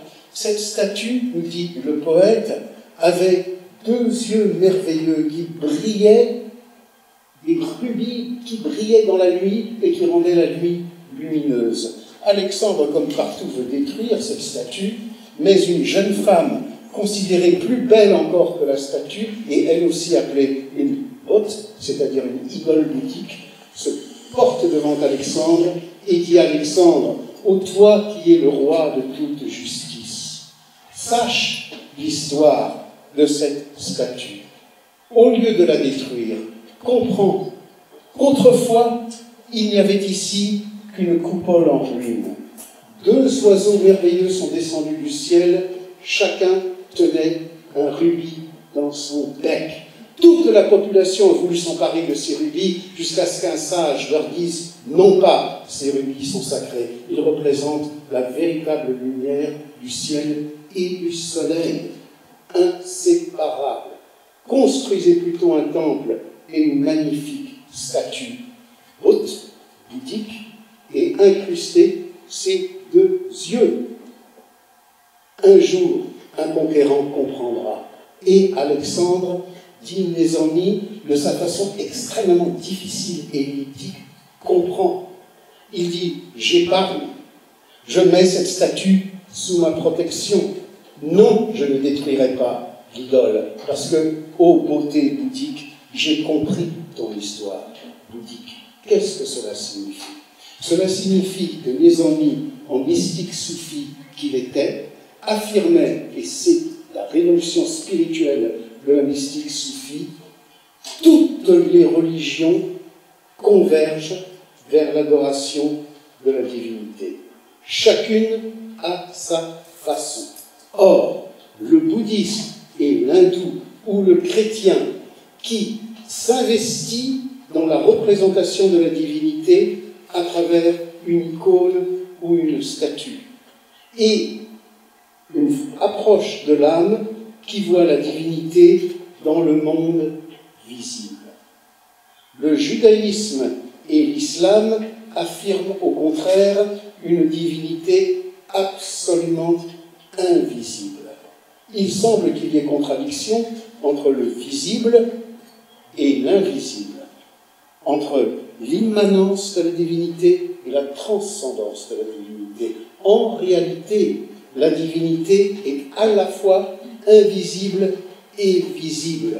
La comparaison du soufisme, c'est que la divinité, c'est l'infinité. Or, l'infini est à la fois invisible, jamais nous ne pourrons le saisir, et pourtant l'infini est visible et il est manifeste partout, à condition que nous nous reconnaissions que toutes les parties éparses que nous voyons visibles sont des manifestations d'une infinité qui est au-delà de toutes les manifestations visibles. Et c'est l'extraordinaire réhabilitation de l'icône, de l'image et même de la sculpture de la spiritualité soufie.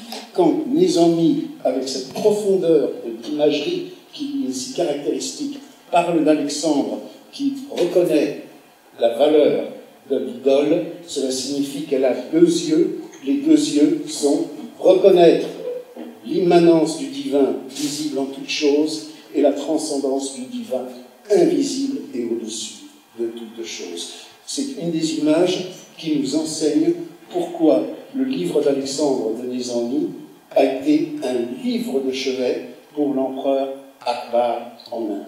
C'est un livre où on apprend la sagesse, où on apprend à régner, on apprend à embrasser l'écumène, toute la famille humaine, indienne, musulmane ou indienne, hindoue. Alors, toujours le va-et-vient entre la mythologie et l'histoire. Quand Alexandre a vaincu le Raja indien russe, il a fait frapper une monnaie dont on a retrouvé un exemplaire aujourd'hui au British Museum. Bon, là, un coup de lance un peu dans l'arrière-train du roi Porus sur son éléphant. Et ici, Alexandre représenté en Zeus, tenant la foudre.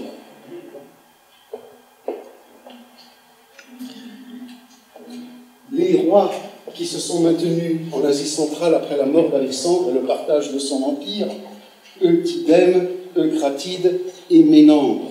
C'est extraordinaire de retrouver des monnaies pareilles dans le nord-est afghan actuel. Ces rois ont régné sur le nord afghan, sur Kaboul et sur Peshawar au Pakistan. Regardez la facture grecque, mais ce qu'il y a de plus prodigieux chez ces rois grecs, c'est que celui-ci, Ménandre, va se convertir au bouddhisme. Si l'aventure d'Alexandre devrait nous enseigner quelque chose, c'est qu'il est plus que temps de casser cette frontière absurde que nous continuons à maintenir entre la partie orientale du monde et la civilisation occidentale, puisque la rencontre entre l'hellénisme et le bouddhisme a lieu dès l'épopée d'Alexandre. Vous avez là, comme on l'a retrouvé dans l'extrême nord-est de l'Afghanistan, la capitale, une des capitales du roi Ménandre. Aujourd'hui, ce site a été complètement ravagé. Vous avez là des images que j'ai pu photographier à Kaboul pendant les combats des années 90, où vous reconnaissez non seulement une statue bouddhique, mais si vous regardez bien, ici, c'était les décorations du théâtre grec qui a été retrouvé dans le nord-est de l'Afghanistan. Vous voyez le masque de la comédie.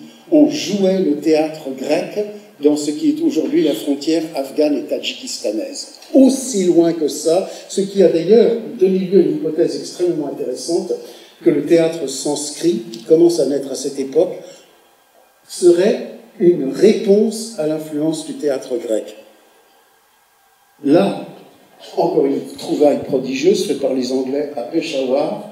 Peshawar, vous voyez, c'est au Pakistan. Dans un site bouddhique, on a retrouvé une représentation de l'histoire du cheval de Troie. C'est le prêtre Lao Kohol qui envoie sa lance contre le cheval, et Cassandre ici qui crie, et naturellement personne ne la croira. Donc c'est vraiment parler de l'interpénétration des civilisations. Là, bien sûr, je peux montrer cette pièce de monnaie du roi Vasileos Ephivemo, du roi Eutydème, le roi grec de Bactriane. Cela semble être la figure de Héraclès, protecteur, et pourtant, quand je vois ici cette figure qui a été trouvée dans l'Est afghan, rassurez-vous, ces photos sont les seules qui existent. Tout ceci a été complètement dynamité.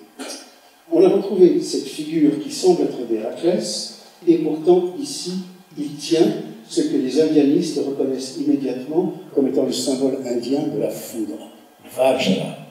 Comment est-ce possible? Ce qu'on voit là, c'est que ces figures entourent celles du Bouddha méditant. On en prend les détails. La déesse Hariti, la déesse de l'abondance, assimilée à la grecque Tyché ou latine Fortuna, la fortune, avec sa corne d'abondance. Ici, Héraclès, assimilé au dieu indien Vajrapani, détenteur de la foudre, de Vajra, et ici, le Bouddha en méditation. D'où lui vient cet étrange chignon sur le sommet du crâne? De ça. C'est à partir de l'influence grecque en Asie centrale que le Bouddha va être représenté comme adaptation de la figure d'Apollon, et cette protubérance que l'on voit sur le crâne du Bouddha est en réalité une transformation du chignon d'Apollon. Alors tenez-vous bien, ici nous voyons le Bouddha enseignant, et ici, habillé à l'indienne avec un turban, Alexandre le Grand. Ou ici encore, le Bouddha en méditation et parmi les bonzes, Alexandre. Tout ceci anéanti.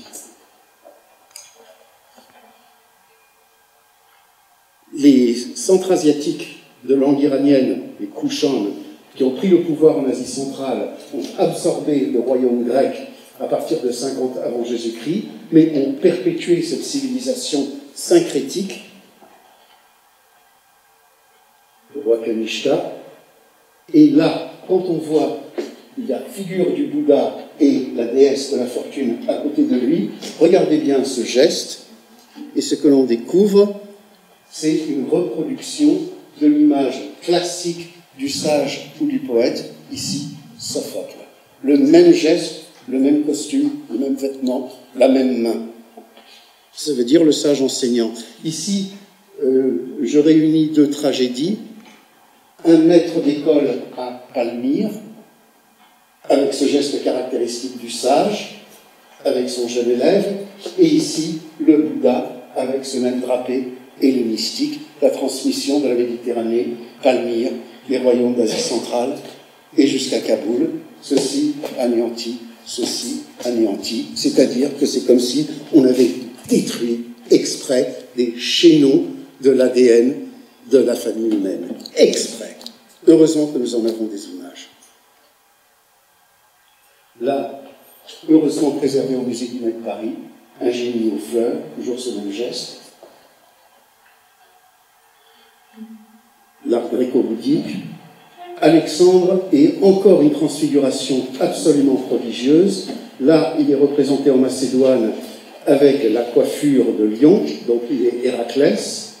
Ici, en Macédoine, en Afghanistan, représenté comme une figure qui réunit les traits d'Héraclès, d'Alexandre et de Vajrapani, qui tient la foudre, et cette figure va passer dans les parois chinoises, où c'est une des figures protectrices du Bouddha.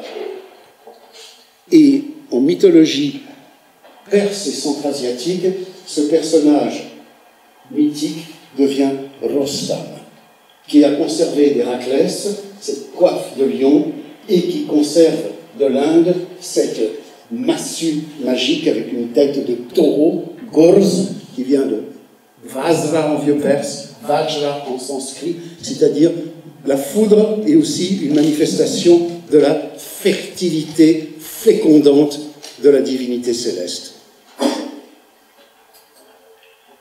Bon, je pourrais tellement parler de la littérature grecque d'Asie centrale bouddhique, piété, maîtrise de soi en toutes les écoles de pensée, mais est surtout maître de soi qui maîtrise sa langue, gratis, glossis, gratis, et tout ça s'est trouvé à Kandahar, anéanti maintenant.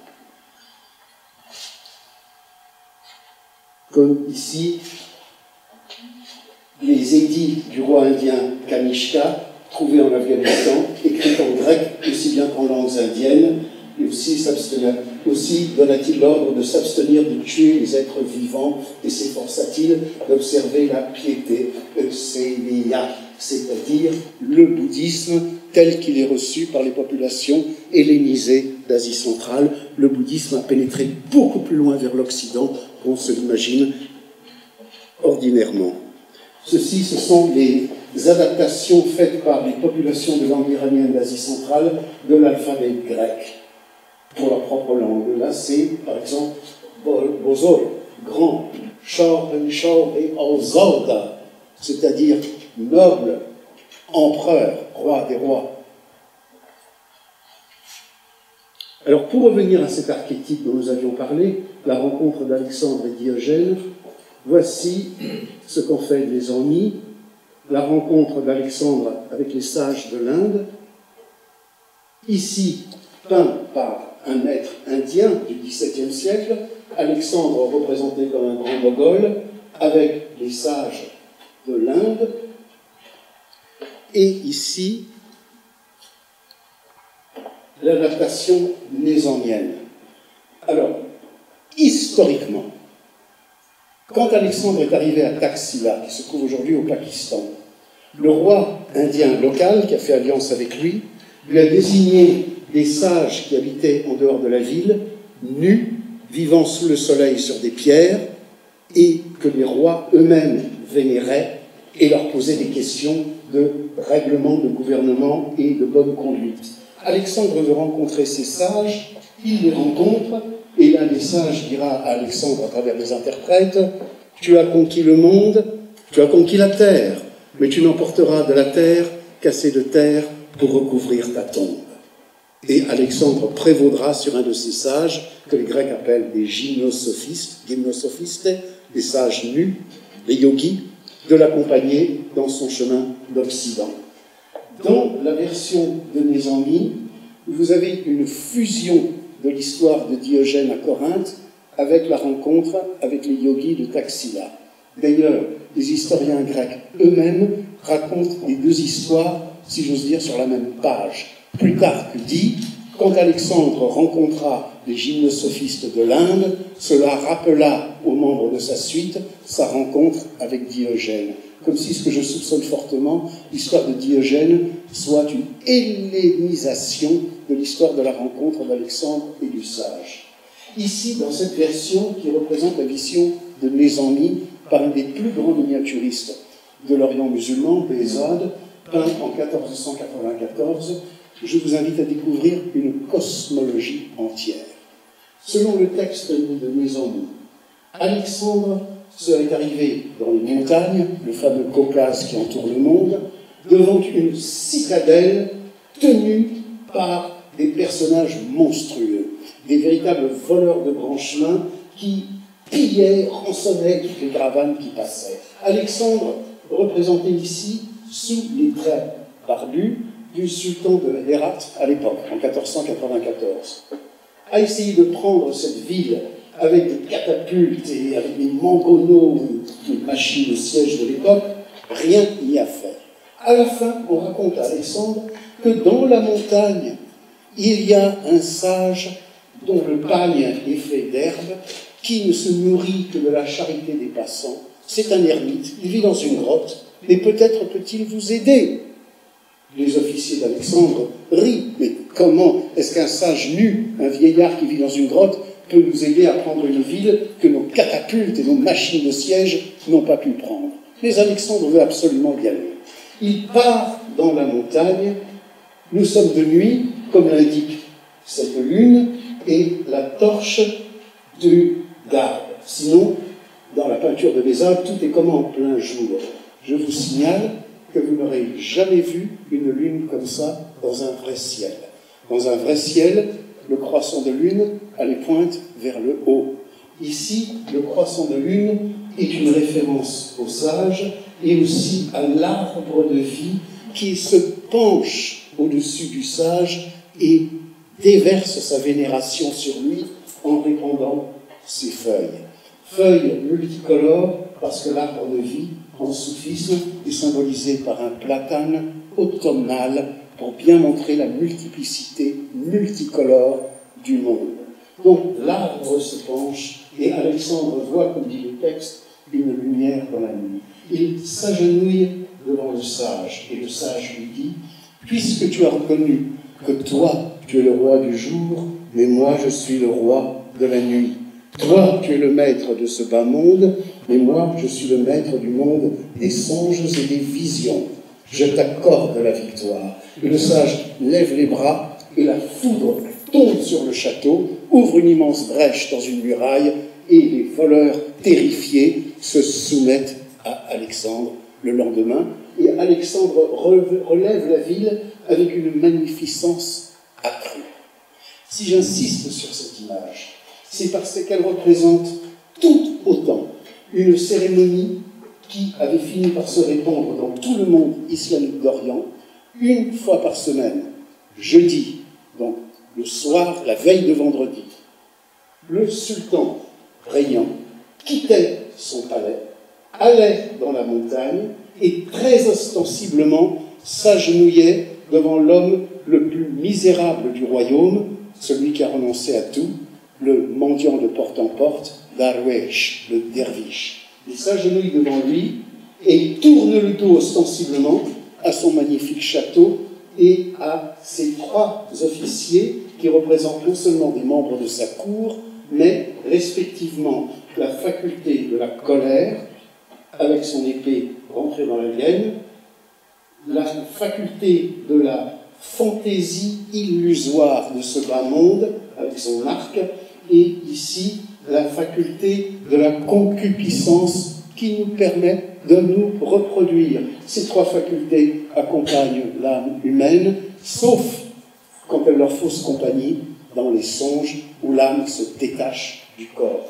Le corps également représenté par un cheval, le véhicule de l'âme, mais cette fois-ci tenu en main par un page. Et enfin, ici, nous avons le philosophe que les amis appellent Balinos, c'est-à-dire Apollonius de Tyane, et qui, si vous connaissez un petit peu l'étiquette en islam en général, il fait ce geste-là, ce qui dessine le calligramme arabe la, c'est-à-dire non, c'est-à-dire je m'anéantis, moi, philosophe grec, devant la sagesse supérieure du mystique.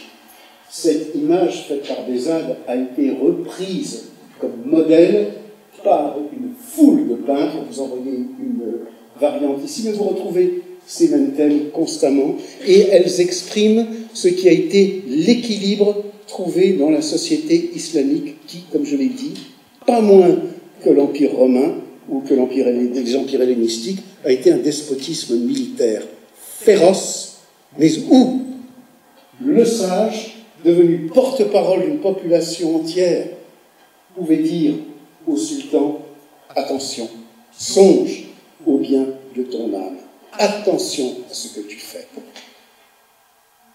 Comme ici, pour nous rapprocher de cette image du XVe siècle, de ce qui se faisait en France au XVe siècle, vous avez la même idée illustrée de façon extrêmement similaire.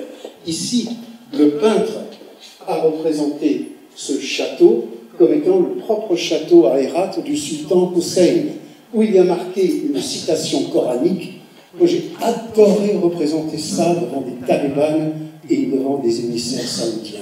Oh, une citation coranique sur une image? Oui, c'est ce qu'on faisait au XVe siècle. Et la citation coranique, c'est « Ce château est Hiram aux colonnes, dont l'appareil n'a pas été construite sur terre. » Traduction dans le Coran, c'est une évocation d'un palais merveilleux qui aurait été construit par un roi païen, arrogant et impie, qui voulait rivaliser avec les descriptions du paradis. Au moment de l'inauguration de son beau palais, lorsqu'il se rendait à cheval à la tête de son cortège, un vent de sable s'est levé et un nuage de sable a bouché toute vision, et quand le nuage de sable s'est dissipé, le château avait disparu. C'est-à-dire que le peintre prévient son roi. « Majesté, votre château, je le compare au château d'Hiram. Il est le plus beau du monde. Seulement songez à ce qui est arrivé au roi païen du Coran. Songez que votre château peut s'évanouir comme tous les biens du monde. Si vous voulez apprendre la vraie sagesse, tournez le dos à votre palais et écoutez le sage. » Ici, même siècle, les frères Jean et Paul de Limbourg illustrent pour le duc Jean de Berry, l'oncle du roi Charles VI, donc l'oncle du roi, cette illustration d'un livre de prière, un livre d'heures, représentant la tentation du Christ par le diable. Or, le diable tente Jésus sur le sommet de la montagne en lui disant « Si tu m'adores, je te donnerai le plus beau royaume du monde. » Et le peintre représente le propre château du duc de Berry à Mehun-sur-Yèvre. « Monseigneur, votre château est le plus beau château du monde. La preuve, c'est que le diable même aurait voulu tenter Jésus avec.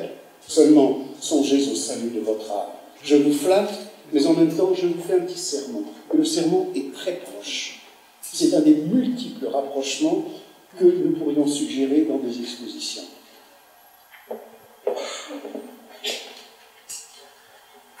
Toujours le thème Alexandre le Sage, cette fois-ci par un des maîtres de la nouvelle école moghole en Inde, à la fin du XVIe siècle. Toujours les trois personnages, le cheval qui représente le corps et l'arbre de vie, un platane indien cette fois dans la vigueur de l'été, qui se penche avec vénération. Le détail, ici, dans cette version, Alexandre pénètre dans la grotte aux côtés du sage.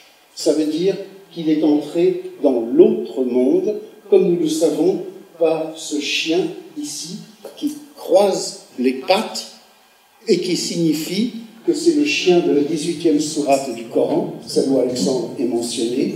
7 sages auraient fui une persécution païenne et se seraient réfugiés dans une grotte avec leur chien fidèle qui se coucha sur le seuil en croisant les pattes. Dieu boucha l'orifice de la caverne, et au bout de 3 siècles, les 7 dormants et leurs chiens, comme une résurrection, se sont réveillés dans un monde converti à la vraie foi. C'est la légende des 7 dormants d'Éphèse, qui est enchâssée dans le Coran à côté de l'évocation de l'aventure d'Alexandre, et qui ici signifie la grotte de l'autre monde, dans laquelle est entré Alexandre avec son maître spirituel. Les 2 maîtres ont laissé de côté leurs chevaux, c'est-à-dire des symboles des montures physiques, c'est-à-dire le corps, que l'âme quitte. Le cheval d'Alexandre, blanc et noir, parce qu'il est le maître de ce bas monde, avec l'alternance du jour et de la nuit, et le cheval, plus magnifiquement caparoçonné encore, du maître spirituel. Et là, ce personnage en bleu, qui prépare un chaudron et qui n'est pas admis dans la grotte, représente le diable, qui vous attend si vous ne savez pas rentrer ici. Ça, cette fois-ci, on arrive au pivot des civilisations. L'empereur Akbar, dont je vous ai parlé, en Inde, accueille une mission portugaise et s'intéresse énormément aux gravures occidentales. C'est la première fois que nous allons voir une illustration de Nézami où Alexandre apparaît figuré d'après une gravure européenne reproduisant le modèle classique. Il est représenté ici dans l'arbre de vie. Ceci est censé représenter Kaboul. Ici, l'empereur Humayun, qui régnait alors, reçoit le livre de la sagesse d'Alexandre d'Aristote, et Akbar, le prince héritier, reçoit des leçons de comment régner. Occupe-toi bien de ton troupeau, symbolisé par ses chevaux, en bon roi que tu seras. Leçon des Amiennes à méditer.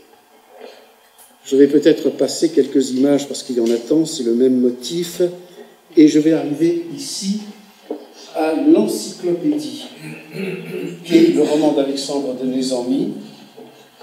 Bézad ici a représenté son propre roi, le sultan de Hérat, sous les traits, enfin il est censé être Alexandre, et ici les 7 sages de l'Antiquité, représentés comme des poètes et littérateurs de Hérat à la fin du XVe siècle. Mais il s'agit de Platon et de Socrate, Aristote, Thalès de Milet, Porphyre, Hermès Trismégiste et Thalès de Milet. Ce sont les 7 sages de l'Antiquité, conçus par Nézami, qui veut tout résumer, comme s'ils étaient tous des contemporains d'Alexandre, et sont réunis autour de lui. Et cette partie du roman d'Alexandre devient un exposé en vers de tout ce que l'islam médiéval savait et récupérait et transfigurait de la philosophie grecque, y compris gréco-égyptienne. Donc, on en prend les détails. Là, Nézami reprend tout ce qui était encore le souvenir au Moyen-Âge musulman de l'Odyssée d'Homère. Alexandre, arrivé à l'océan Indien, se lance dans l'exploration de toutes ces merveilles, comme ici encore. Là, vous reconnaîtrez la transfiguration de l'histoire d'Ulysse et des sirènes. Et cette fois, c'est Alexandre qui les écoute. On a souvent dit à tort que le Moyen-Âge musulman n'a pas connu l'Odyssée. En fait, il l'a connue, il l'a transfigurée et il l'a adaptée pour faire d'Alexandre le nouvel Ulysse. Nombreuses aventures de Sinbad le marin, en fait, viennent du roman médiéval d'Alexandre. On va peut-être, donc, il y a tellement de légendes qu'on va peut-être passer pour aboutir à ceci. On va clore sur cette trénodie. Alexandre, dans cette miniature du début du XVe siècle, arrive à l'extrémité du monde connu, et devant lui surgit cet arbre immense qui est l'arbre symbole de l'univers, dont chaque feuille représente un être différent. Et cet arbre dit à Alexandre, « Alexandre, tu es parvenu jusqu'au bout de l'écumène, mais comme tout être humain, tu dois te préparer à mourir. » Ici, transfiguration par Nézami de ce qui est réellement arrivé. Alexandre a véritablement médité sur le tombeau du fondateur de l'Empire perse, sur le tombeau de Cyrus, rendu ainsi par le miniaturisme du XVIe siècle, pour méditer sur la grandeur passée, ce que tu es, je fus, et ce que je suis, tu seras. Alexandre, bien sûr, aurait voulu passer pour un dieu. Lui aussi se fait représenter à la manière de Zeus, demi-nu, héroïque. Mais Alexandre, vainqueur du lion, avec son ami Héphaïston, dans la nudité héroïque d'un dieu antique, reproduit encore le motif des rois perses, vainqueurs des lions, qui eux-mêmes perpétuent le dernier personnage dont nous parlerons, Gilgamesh, le héros de l'Antiquité mésopotamienne. On peut dire que Gilgamesh, c'est le plus ancien monument littéraire de toute l'histoire de l'humanité que nous connaissions. Or, le roman d'Alexandre de Nézami va devenir une transfiguration ultime du roman de Gilgamesh. Qui est Gilgamesh? C'est le héros, le roi, qui a vaincu tous les monstres, y compris les lions les plus dangereux, mais qui, face au mystère de la mort, après avoir erré dans les ténèbres en espérant y trouver la source de la vie, qui lui sera niée pour n'être donnée qu'au sage Utnapishtim, béni des dieux, celui qui, lorsque les dieux ont puni le monde par un déluge, fut averti par les dieux de construire un bateau pour y réunir tous ses animaux et sa famille, le prototype de Noé. Celui-là sera immortel. Gilgamesh, lui, échouant à trouver la source de la vie éternelle, après avoir erré dans les ténèbres, devra accepter son destin, qui est la mort de tout mortel. Cette histoire de Gilgamesh a été transférée à Alexandre.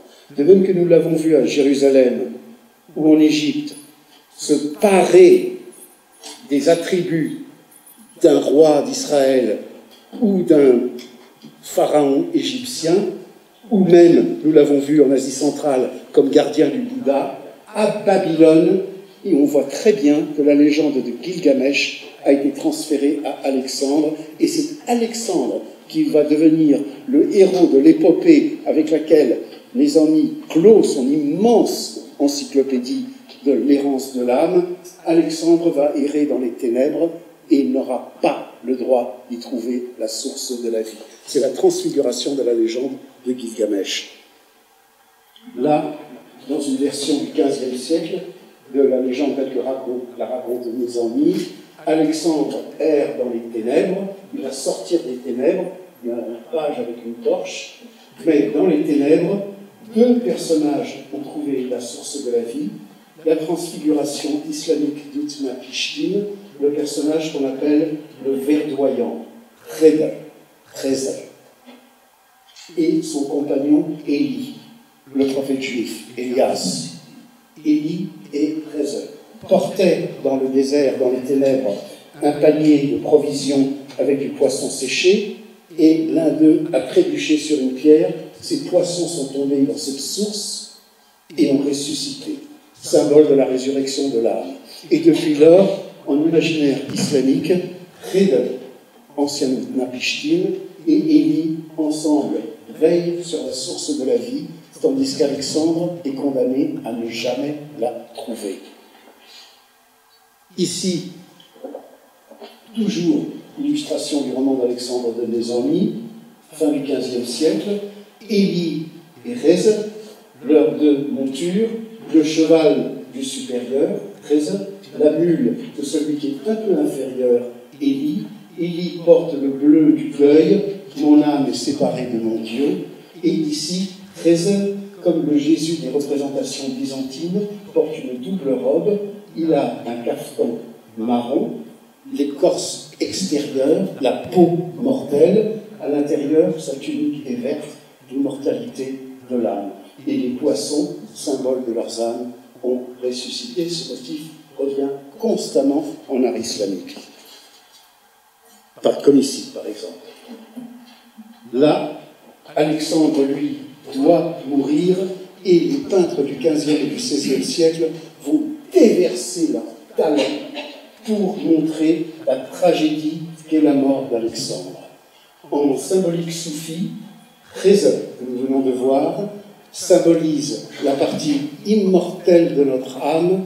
Alexandre représente la partie mortelle de notre âme. Alexandre représente tout ce qu'a pu faire un être humain dans les limites d'un être humain. Conquérir le monde, acquérir la sagesse entière. Mais il arrive à un seuil. Et ce seuil, Alexandre, en tant que figure symbolique, ne peut pas la franchir.